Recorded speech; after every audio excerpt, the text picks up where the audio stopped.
Hey guys, John Hendrickson, pickleball director here at the South Yuba Club, and today we're going to be focusing on some of the good basics to think about when you're on the kitchen line, working on your dink, your footwork, and reading the ball.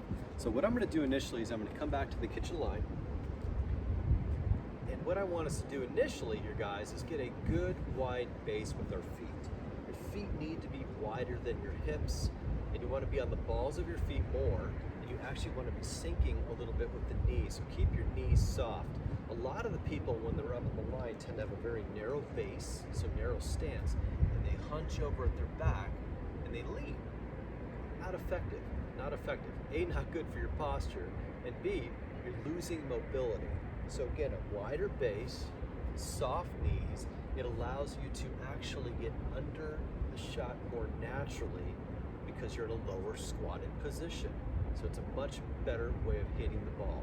So ready position is such a key to playing great pickleball, and it's really obviously very important when you're up here on the line. So with that wide base, you got your paddle out in front, you got your arms slightly extended. I like to teach all of my clients when they're up in the kitchen area to really focus on more of a push shot with the paddle opposed to a stroke.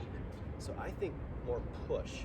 And many times what I focus on having them do is almost keeping the wrists in a comfortable locked position and just pushing the ball flatly forward. So it's got a little bit more flatter trajectory. So if you do hit it a little bit too hard, it's going to stay low as it's coming over the net, and it's going to land closer to the line, if not a little bit past the line. So it gives you a little more room for error.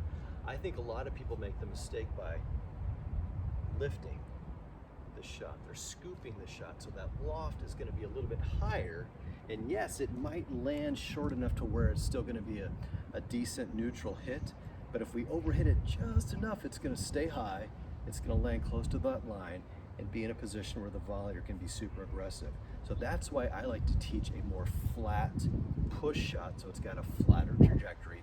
So if it does land closer to the line, it's much lower, which makes them have to hit a volley or have to hit them, more difficult half volley.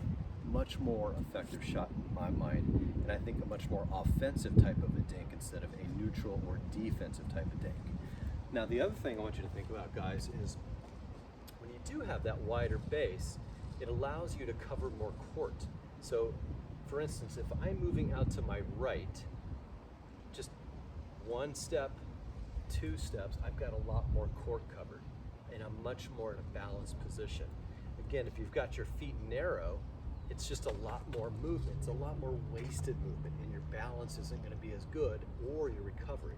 So if you watch me on this as I go to the right, 1-2, I can hit the shot, but I can also recover that much more efficiently and much more gracefully. So same thing on the backhand side. If I was going towards the center of the court here, 1-2, I've covered quite a bit of court.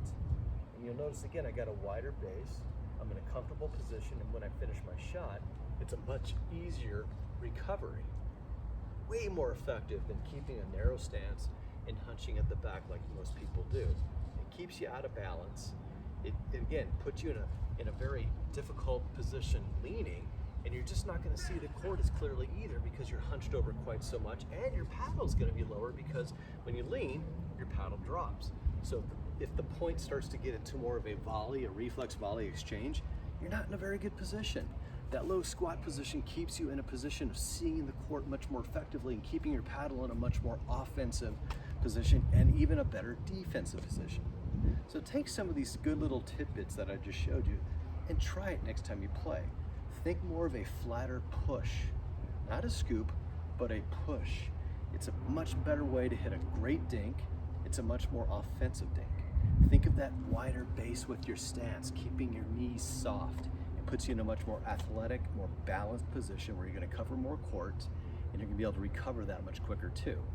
These simple little tips will make you play so much better at the kitchen, and you'll start to dominate more, you'll start to see the game slower, and you're going to start playing that much better. Have a wonderful day, guys, and play with thought.